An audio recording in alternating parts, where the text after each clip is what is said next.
بسم اللہ الرحمن الرحیم۔ پروگرام سبز باغ کے ساتھ سوشل بیکری سے آپ کا میزبان عامر شہزاد صدیقی آپ کی خدمت میں سلام پیش کرتا ہے۔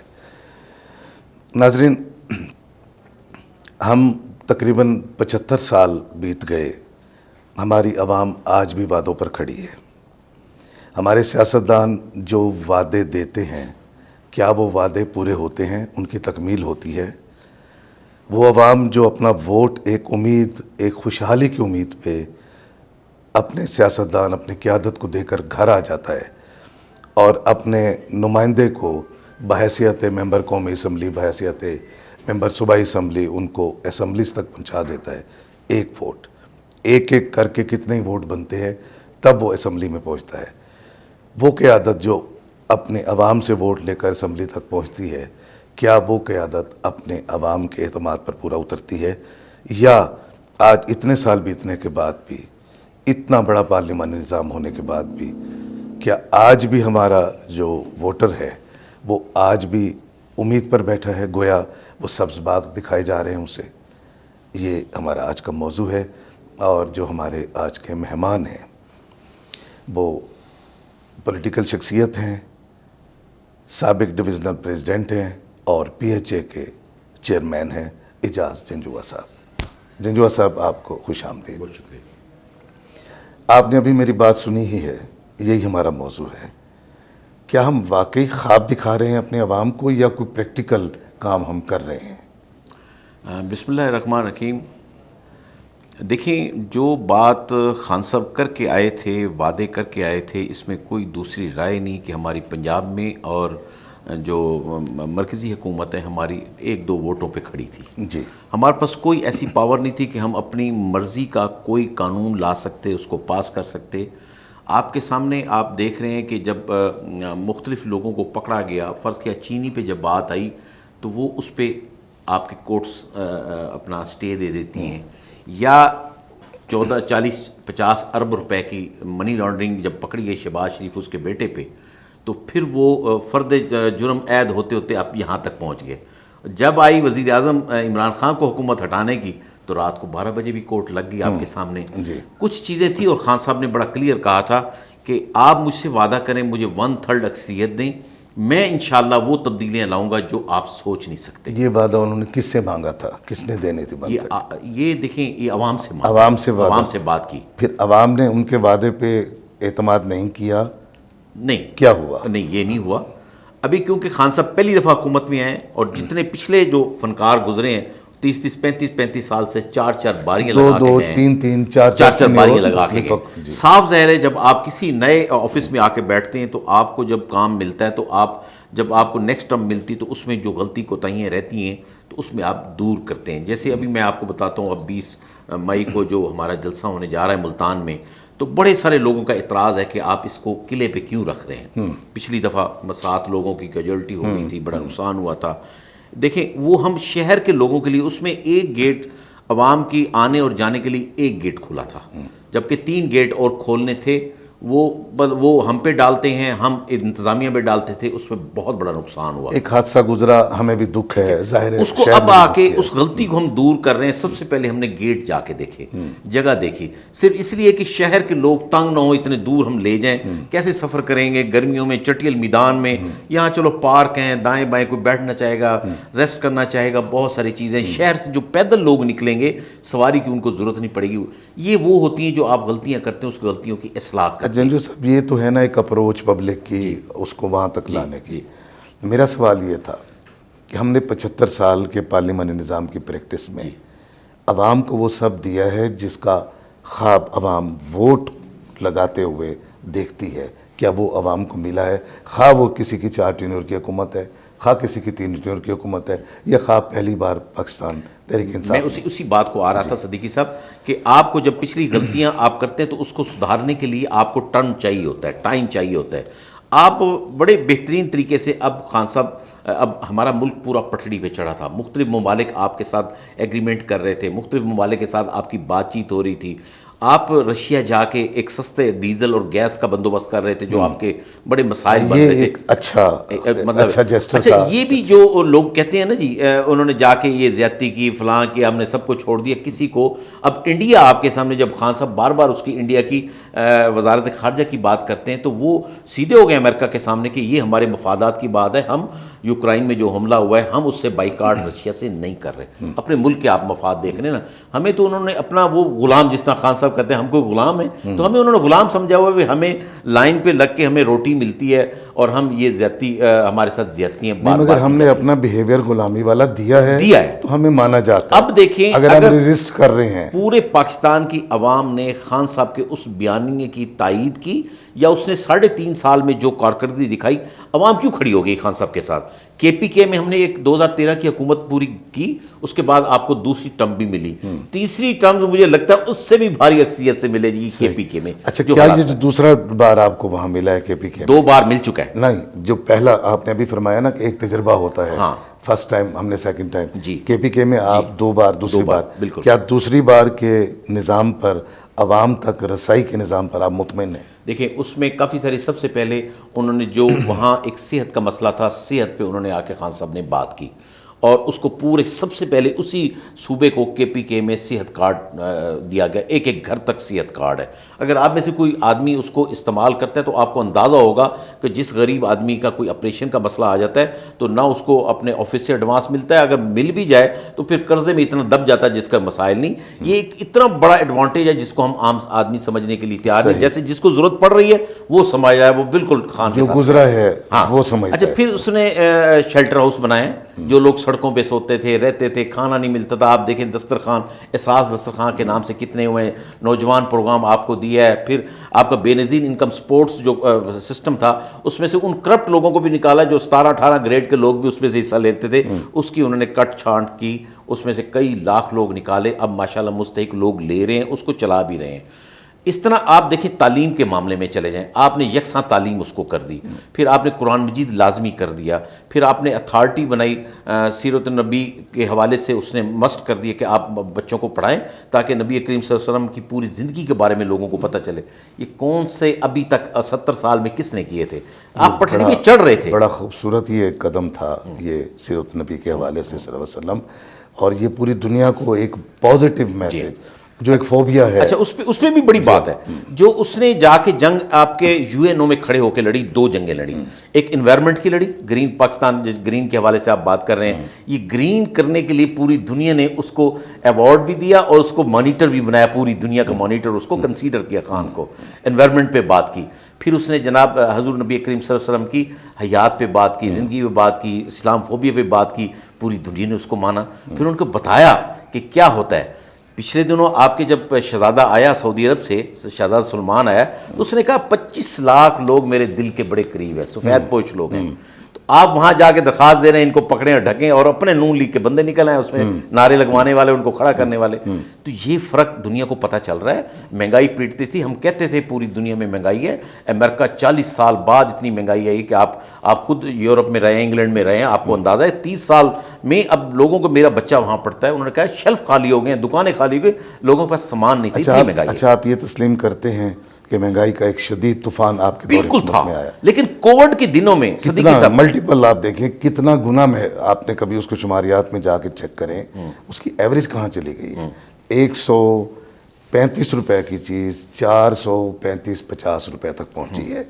یہ ایک بہت بڑا وہ تھا. صدیقی صاحب دیکھیں پوری دنیا میں آیا, غریب کے لیے بالکل ٹھیک ہے, پوری دنیا میں آیا, لیکن جو خواب ہمیں عمران خان صاحب نے اپنے الیکشن ڈیز میں دکھایا تھا, آپ ان کے ساتھ 2-2.5 سال سے آپ کو کووڈ نے لپیٹا ہوا ہے. کووڈ نے لپیٹا ہوا, کووڈ نے 2-2.5 سال لیے. کووڈ کی وجہ سے ورلڈ ہیلتھ نے مانا اور پوری دنیا نے مانا کہ پاکستان کی پالیسی سب سے بہتر. تو الحمدللہ اللہ کا شکر ہے. اب یہ چھوٹی چھوٹی چیزیں جو میں آپ کو بتاتا جا رہا ہوں, بلکہ پہلی بار جو ایک شدید لہر تھی اس میں 10-11 ہزار افراد سے زیادہ, اللہ معاف کرے, وہ بھی کسی کے جائے تھے, اور سخت پابندیاں نہیں لگائیں خان صاحب نے غریب آدمی کے لیے. اس کی سہولت اس میں ان دنوں میں مجھے یاد ہے 17,000 16,000 18,000 وہ بھی دیا, لوگوں کو راشن بھی دیا. جہاں تک ایک غریب ملک ہم ہیں, سفید پوش ہیں, قرضوں کا بڑا بوجھ ہے ہم پہ, وہ سب چیزوں کو دیکھتے ہوئے پوری اس خطے میں، ایشیا کے اس خطے میں سب سے سستا پیٹرول اب بھی ہمارا تھا. اب یہ اس وقت جو باتیں کر رہے تھے، اب نہ جیتے ہیں نہ مرتے ہیں، نہ اگلتے ہیں نہ نگلتے ہیں، پھنسے ہوئے ہیں. کہ خان اس کو سٹینڈ بائی کر کے گیا تھا. سٹینڈ بائی اس لیے کر کے گیا تھا کہ اس نے اگر مئی تک اس نے کہا تھا میں اس کو نہیں بڑھاؤں گا، تو اس کے وہ فنڈ رکھ کے گیا تھا، کیونکہ آپ نے ٹیکسز کی شکل میں ریکارڈ کلیکشن کی تھی. وہ اس 3 مہینے کا اب یہ بڑھائیں گے نا جی، کیونکہ ہمارا ٹائم بھی پورا ہو جائے گا. مئی تک کا جو ہم نے کہا تھا بجٹ کے بعد ہم اس کو دیکھیں گے، بجٹ کے بعد اب یہ بھی بڑھائیں گے. اچھا، جتنی باتیں آپ نے ہم نے اب تک کی ہیں، ان کا براہ راست تعلق معیشت کے ساتھ ہے. مثلا پیٹرول کا عالمی منڈی کے معاملہ ہے، مہنگائی کا بھی. ہم نے بطور فرض کریں آپ ایم پی کی ٹکٹ پہ کنٹیسٹ کرتے ہیں اور لڑتے ہیں، جیت جاتے ہیں، واپس مڑ کے ہمارا ایم پی نہیں دیکھتا، خواہ وہ پی ٹی آئی کا ایم پی ہے یا اب تھا یا اب ہے، خواہ وہ کسی اور سیاسی جماعت کا ہے. یہ جو ایک گیپ ہوتا ہے ووٹ لینے اور اگلے الیکشن کے درمیان MPs MNAs کا بالکل لا تعلق ہو جانا، کیا ہم اس پیریڈ کو اپنی عوام کے لیے وہ سبز باغ کہیں جو پولیٹیشین ہماری عوام کو دکھا کے اسمبلیز تک جاتے ہیں؟ اچھا، آپ نے سبز باغ اس حوالے سے کہا تھا. میں سبز باغ اپنے پی ایچ اے کے حوالے سے سمجھ رہا تھا کہ وہ نے گرین کیا ہے، اپنے کام کیا ہے. خان صاحب کا نمائندہ ہوں میں، اور میں نے اپنے شہر کو گرین کرنے کی کوشش کی، سبز کرنے کی کوشش کی. دوسری بات یہ ہے کہ یہ ایک اگر یہ سلسلہ اس کا اپنا یہ چلتا رہے اپنا الیکشن کا، اور جس کو جمہوریت کہتے ہیں، یہ اگر پراپر طریقے سے چلتا رہے تو اب جو عوام غلامی والے چیپٹر سے نکل رہی ہے، خان عوام کو غلامی والے چیپٹر سے نکالنا چاہتا ہے.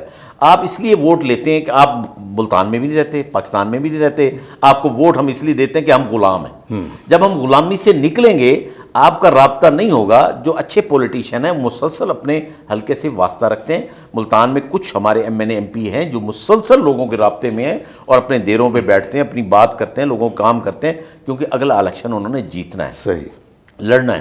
اب وہ عوام پہلے والی نہیں رہی کہ آپ اس کو ملے نا، اس کی بات نہ سنیں، اگلا ووٹ آپ کو ووٹ بھی دیں. بالکل نہیں دیں. اچھا، ہم عالمی غلامی سے نکلنے کی بات کرتے ہیں. یہ جو سسٹم کی غلامی ہمارے پاس 70 سال سے آ رہی ہے، اس سے ہم کب نکلیں گے؟ دیکھیں، ہم بالکل اس میں آپ کے سامنے برملا کہتا ہوں کہ میں نے کوشش کی کہ میں اس کا رشوت کا یہ جو سسٹم ہے اپنے ادارے سے ختم کر سکوں، میں نہیں کر سکا. یہ سسٹم ایسا ہے، بڑے بڑوں نے کہا کہ آپ جب ہمارا پولیٹیشین بھی اس میں شامل ہو جاتا ہے، اپنا حصہ لیتا ہے، تو پھر آپ سسٹم کیسے نہیں نکلیں گے. اس کا سخت سے سخت سزا جب آپ نہیں دیں گے، کرپٹ پولیٹیشین کو سخت سزا نہیں دیں گے. کرپٹ میں سمجھتا ہوں کہ وہ ججز جو بیٹھ کے رشوت لیتے ہیں، اور کلیئر ہو گیا، کئی چیزیں کلیئر آپ کے سامنے آ گئیں، آپ ان کو نہیں لیتے. جب نبی کریم صلی اللہ علیہ وسلم نے خود فرمایا کہ یہ فاطمہ بن قیس ہے، فاطمہ بن محمد بھی ہوتی تو میں ہاتھ نہ کاٹتا، ہاتھ نہ چھوڑتا. جب آپ انصاف کے اس دائرے میں آئیں گے، تمام کے تمام لوگ کٹہرے میں کھڑے ہوں گے، تو پھر آپ کے یہ سارے معاملے ٹھیک ہوں گے. ان کو پتہ ہے کہ ہم انصاف خرید کر لیں گے. میں اگلی بات نہیں کرتا، انصاف ہم خرید کر لیں گے. اور آپ کے سامنے ہم دیکھتے ہیں عام آدمی بالکل عام سطح پر آ جائیں، کچہری کے اندر ایک عام سائل جو بغل میں فائل ڈالے، وکیلوں کے چیمبرز میں جاتا ہے، کبھی عدالتوں کے دروازوں میں کھڑا ہوتا ہے، وہ انصاف لینے جاتا ہے تو سبز باغ ہیں اس کے پاس، وہ عدل کی طرف جاتا ہے تو اس کو سبزہ وکلا دکھا دیں، وہ اپنے نام کی شناخت لینے کہیں نکلتا ہے، اسے سیاستدان سبز باغ دکھا دیتے ہیں. وہ کسی پولیس کے تھانے کی کچہری میں جاتا ہے، سفارش کلچر، رشوت culture, this and that and this, یہ چیزیں ہمیں آگے بڑھنے کے لیے ہماری رکاوٹ کا سبب بن رہی ہیں. ہم 3.5 سالوں کے اندر اس دور اقتدار میں کیا ہم نے ان چیزوں کے خاتمے کی طرف کوئی کام کیا ہے؟ دیکھیں، خان صاحب سے جب بھی بات ہوئی، اور جب خان صاحب ملتان میں تشریف لائے سرکٹ ہاؤس میں، میں نے یہ 2 باتیں کھڑے ہو کے سب کے سامنے کہیں. میں کہ خان صاحب، رشوت انتہا پر پہنچ گئی ہے، رشوت ہر ادارے میں انتہا پہ پہنچ گئی ہے. دوسرا جو ہے مہنگائی بہت ٹاپ کی. تیسری میں نے اپنی تنظیم کے حوالے سے بات کی، تو انہوں نے اسی وقت لکھوایا سی، لیکن خود آ کے بیٹھ گئے. جس ساتھی کو بھی ساتھ لے کے چلتے ہیں، وہ سب سے پہلے وہ اپنا گھر پورا بھرنے کی کوشش کرتا ہے. اب خان صاحب مطلب وہ ڈالتے ہیں نا، جیبوں میں ہاتھ ڈالیں کھوٹے سکے نکلتے ہیں، کیا کریں اکیلے خان صاحب کیا کریں. انہوں نے بہت ساری کوشش کی، اس پہ توشہ خانہ کی بات کی، اس پہ جناب فلاں بات کی. اور توشہ خانہ کی جب ڈیٹیل نکلتی ہے تو آپ کے سامنے کتنی گاڑیاں لوگ لے کے گئے ہوئے ہیں، کتنے کارپیٹ تک لوگ لے کے گئے ہیں، گھڑیاں تک لے کے گئے ہیں. یہاں تو یہ ہوا تھا ملتان اپنے پاکستان میں کہ کسی نے اگر ہار دیا تھا اس کو آپ نے اپنی گھر بھجوا دیا. تو یہ چیزیں آپ کے سامنے ہیں. تو خان صاحب پہ جتنے بھی ایلیگیشن ڈھونڈ رہے ہیں، کر رہے ہیں، اور خاتون کا جو بات کرتے ہیں وہ احسن صاحب کی بیوی کی جو بات کرتے ہیں، جو خاتون اول کی جو سہیلی تھی ان کی بات کرتے ہیں، تو دیکھیں اگر اس نے کرپشن کیا تو ثبوت لے آئیں، اب نہ چھوڑیں کسی کو، لیکن سب سے پہلے انگلی اٹھانے سے پہلے آپ اپنی طرف تو دیکھیں آپ کی طرف کتنی انگلیاں جاتی ہیں، جھوٹ کتنا بولتے ہیں۔ ابھی میں ایک پریس کانفرنس دیکھ رہا تھا حمزہ شہباز شریف کی، وہ کہہ رہے تھے جناب دیکھیں فوج پہ تم لوگوں نے کتنی باتیں کی، تمہارے تایا ابو نے بیٹھ کے لندن سے کتنی اس پہ کیچڑ اچھالا۔ ابھی کل کی بات ہے مریم نواز نے کتنی سخت باتیں فوج کے خلاف کی، کوئی پکڑنے والا نہیں ہے، کوئی پوچھنے والا نہیں ہے۔ بس سمجھ نہیں آتی کہ یہ ہمارے پاکستان کے ساتھ کیا ہو رہا ہے۔ جب آپ خود ٹھیک ہوں گے، آپ سمجھیں گے میں پاکستانی ہوں، میں اس کو ملک کا خیر خواہ ہوں، آپ کی عید نمازیں باہر، آپ کی چھٹیاں باہر، آپ کے بچے باہر، آپ کی جائیدادیں باہر، سب کچھ تو آپ کا باہر ہے، تو پاکستان میں کیا کرنے آتے ہیں؟ صرف حکومت کرنے آتے ہیں ہم پہ۔ ایک ہاسپٹل آپ نے نہیں بنوایا ایسا جس میں آپ اپنا علاج کروا سکیں، آپ باہر جاتے ہیں۔ کوئی عید نماز پچھلی بھی جب نواز شریف صاحب وزیر اعظم تھے، مجھے ایک عید نماز بتا دیں انہوں نے ادھر پڑھی ہو پاکستان میں۔ تو یہ حال ہے ہمارے ملک کا، ہمیں خود عوام کو کھڑا ہونا پڑے گا، عوام کو جاگنا پڑے گا۔ آپ نے بھی مکمل نمائندگی عوام کی ہے جی، آپ پی ایچ اے میں بیٹھے ہیں، آپ ضلعی عہدے پہ رہے ہیں، آپ ڈویژنل ڈسٹرکٹ عہدے پہ رہے ہیں، نمائندگی آپ کی عوام کی ہے۔ اب آپ کیا دیکھ رہے ہیں کہ ہم عوام کو یعنی اس سبز باغ کے چکر سے نکالنے کے لیے ہمیں کیا کردار ادا کرنا ہے؟ دیکھیں صدیقی صاحب، بالکل جب خان نے بات کی امریکن تھریٹ کے لیٹر کو لہرایا تو سب نے کہا کہ یہ جناب جھوٹ ہے، یہ خود بیٹھ کے شامود قریشی صاحب نے خود گھڑا ہے اور یہ جھوٹ کا پلندہ ہے۔ ایستے ایستا جب آپ نے نیشنل کونسل کی میٹنگ بلائی، اس میں ایک بات کے لیے پھر بھی نہیں مانے، پھر آپ اپنی حکومت میں جب آپ وزیر اعظم بنے پھر بھی وہی بیانیہ آ گیا، پھر اس کے بعد امریکن ٹی وی پہ انٹرویو جب آیا تو انہوں نے کہا کہ ہم نے وزیر اعظم چینج کیا، ہم نے رجیم چینج کیا، اس کے بعد بھی کوئی شک شبہ رہ جاتا ہے۔ پھر ان کی دیکھیں بھونڈی حرکتیں دیکھیں کہ مدینہ شریف میں جو نعرے لگوائے گئے تو 3 بندے جو پکڑے گئے عابد شیر علی کے رشتہ دار وہ کزن نکلے۔ یہ سارے اوچھی حرکتیں آپ کر رہے ہیں۔ جو وہ شخص جو وہاں مدینہ شریف جاتا ہے، جوتے اتارتا ہے، پیروں ننگا جاتا ہے، اس کا عزت احترام تو دیکھیں۔ حضور نبی کریم جس کو آپ یہودی کہتے تھے، یہودیوں کا ایجنٹ کہتے تھے، اس نے قرآن مجید بھی لازمی کیا، اس نے سیرت نبی بھی لازمی کی، اس نے سیرت نبی اتھارٹی بھی بنائی، اس پہ لوگوں کو اسکالرشپ کی بھی بات کی، پوری دنیا میں کھڑے ہو کے اس نے بات بھی کرائی، اور اس نے آپ کو 15 مارچ تھا 15 فروری تھا جو اس نے ڈے اپنا اس پہ اسلام فوبیا پہ رکھا گیا، کس کے کہنے؟ کسی مولوی نے کرایا؟ اس دور میں کشمیر پہ جتنی بات کی، آپ کشمیر سے جا کے پوچھیں، جتنے خان صاحب کو وہ پیار کرتے ہیں، احترام کرتے ہیں، آج تک کسی نہیں کرتے۔